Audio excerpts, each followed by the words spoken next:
मी फार वेळ न घेता प्रास्ताविकेसाठी आमंत्रित करते रत्नदीप कांबळे सर.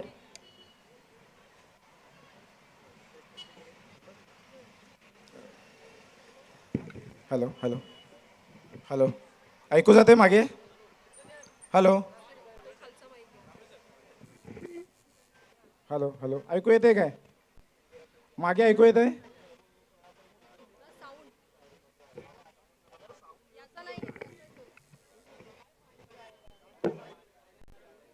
पाठीमागे आवाज येतोय का? ओके.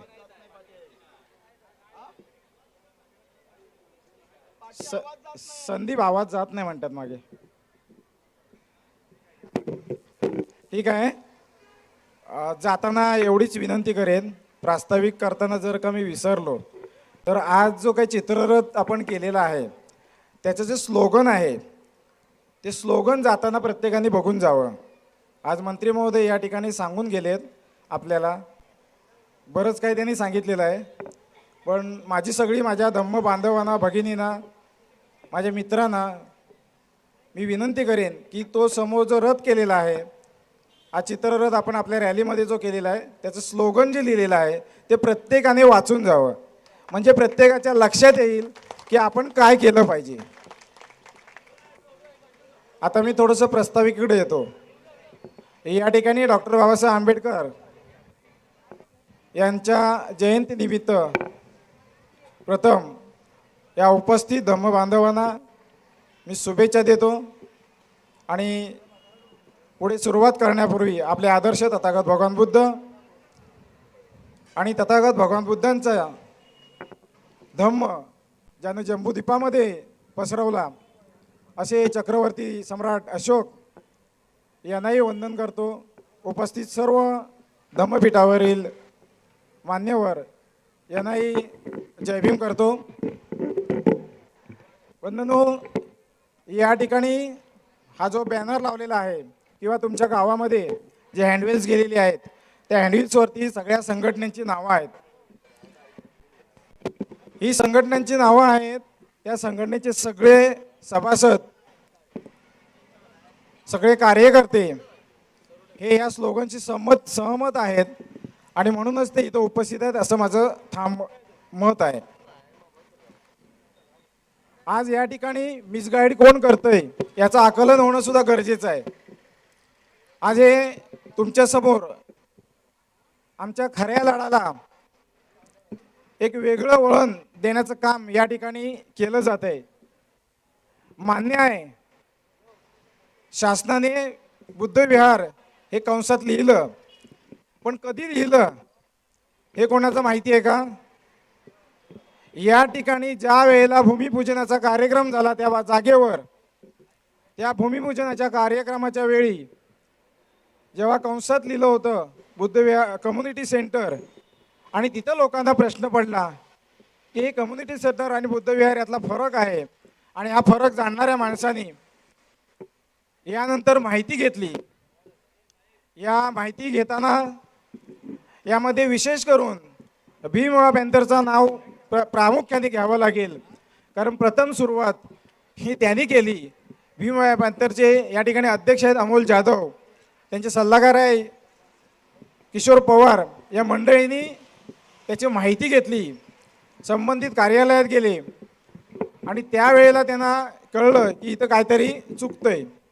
माझ्यासारख्या सामान्य कार्यकर्त्याला सुद्धा ही गोष्ट कळाली आणि त्यानंतर या भीमराव पॅंथरनी या ठिकाणी LV पवार साहेब आहेत जे संघर्ष समितीचे अध्यक्ष आहेत, त्यांच्याशी संपर्क साधला आणि असं एकमेकांना संपर्क साधत हे संघटन निर्माण झालं. आणि आज त्यांच्याच माध्यमातून या ठिकाणी सगळ्या संस्था एकत्र येऊन ही डॉक्टर बाबासाहेब आंबेडकरांची जयंती आपण साजरी करतोय. या ठिकाणी मुद्दा भडकण्याच्या आधी मी तुमच्या लक्षात आणून देतो की ज्या वेळेला आवाज उठवला, नगर परिषदमध्ये पत्र दिलं, त्या पत्राच्या वेळेला लोकांचा विरोध होऊ लागला. नाहीतर आज ते विहार जे पुरातन विहार आहे, जे स्ट्रक्चर आहे त्याची निविदा निघाली ती निविदा निघाल्यानंतर ते स्ट्रक्चर पाडायचं, ते तिथलं बुद्ध विहाराची मूर्ती हटवून बाजूला ठेवायची. म्हणून पेपरला नगर परिषदेने जाहिरात दिली. त्या पद्धतीचं प्रश्न पत्र मी प्रामुख्याने आम्ही असं म्हणतोय, आम्ही जी ट्रस्ट निर्माण केली त्या ट्रस्टला सुद्धा गेलं, ट्रस्टला सुद्धा ते पत्र देण्यात आले की कुठे कोणालाही गालबोट लागू नये यासाठी तुमच्या बांधवांना सांगा, नाहीतर मूर्ती हटवली तर या ठिकाणी काहीतरी गडबड होऊ शकते.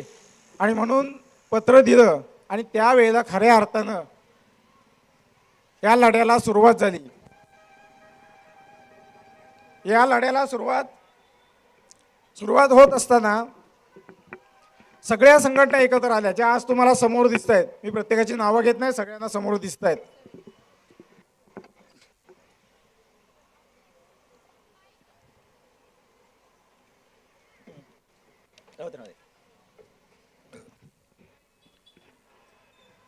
या ठिकाणी खऱ्या अर्थानं तेव्हापासून सुरुवात झाली. आणि आम्ही जी ट्रस्ट केली त्या ट्रस्टच्या सर्व पदाधिकारी आमचे बांधव आहेत. ते चुकले असतील पण चूक दुरुस्त करण्यासाठी आम्ही अनेक संधी दिल्या,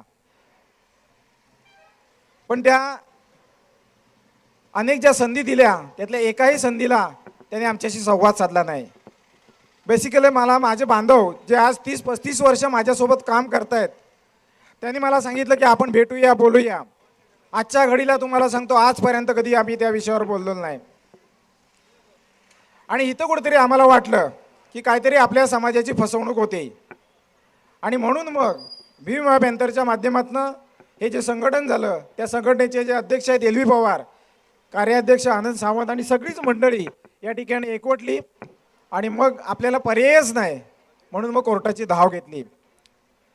आणि कोर्टात धाव घेतल्यामुळं आज ते स्ट्रक्चर या ठिकाणी जसं आहे ते दिसतंय. आज त्याला स्थगिती कोर्टातून लिहिलं. किशोर पवार यांनी खूप मेहनत घेतली त्याच्यासाठी.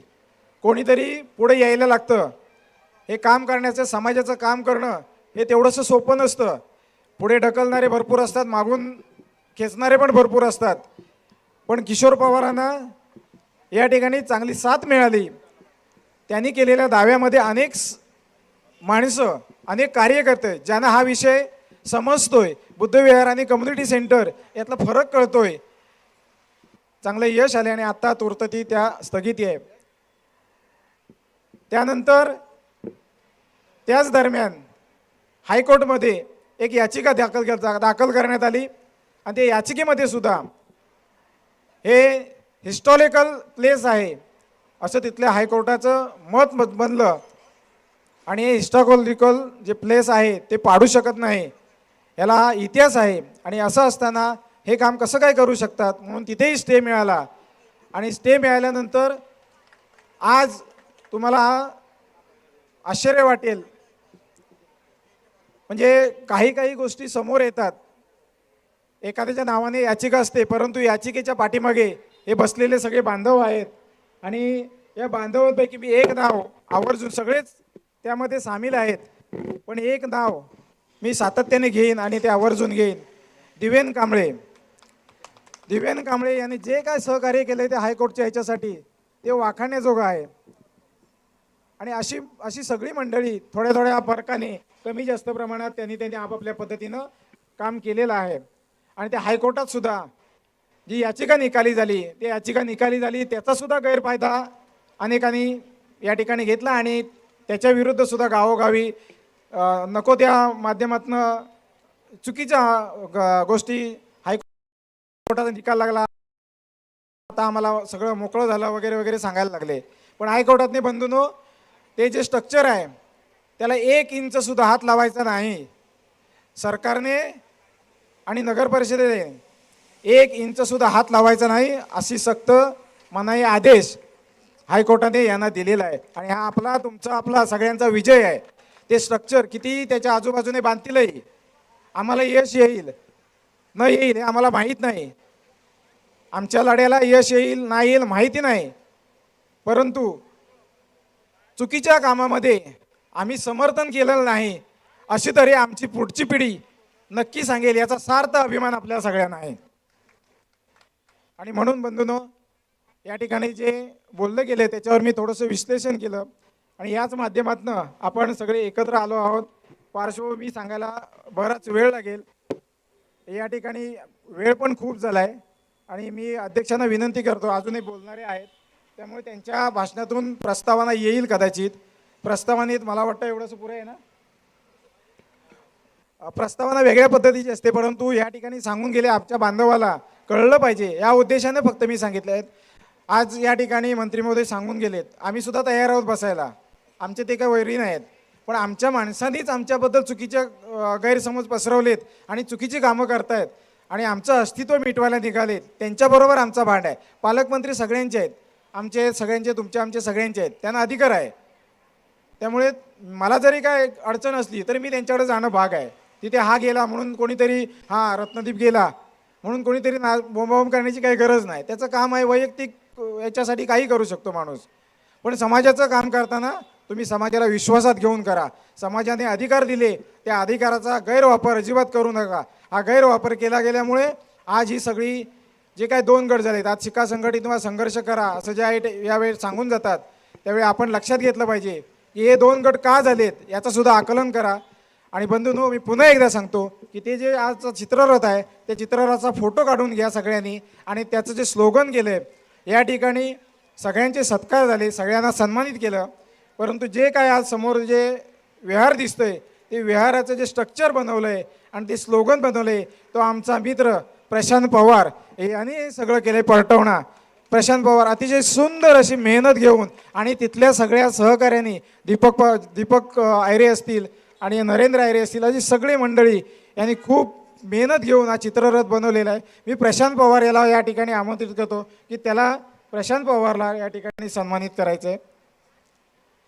प्रशांत पवार नसेल तर दीपक आयरे या समोर दिसत आहेत, त्यांच्या वतीनं त्यांनी त्यांचा सन्मान. आजचे हे स्वागत अध्यक्ष आणि या कार्यक्रमाचे अध्यक्ष, त्याचप्रमाणे थिवाराजाकालीन संघर्ष समितीचे अध्यक्ष, या तिघांनाही विनंती करतो त्यांनी या ठिकाणी या रथ केलेल्याचा सन्मान या ठिकाणी करायचा आहे.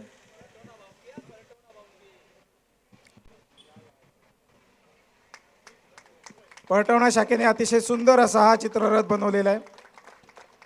मी अधिक वेळ न घेता सगळ्यांना पुन्हा एकदा या ठिकाणी 135व्या जयंतीच्या अनुषंगानं खूप खूप अशा शुभेच्छा देतो आणि खरं खोटं तुम्ही जाणाल हीच अपेक्षा ठेवतो आणि तिथं थांबतो. नमो बुद्धाय, जय भीम.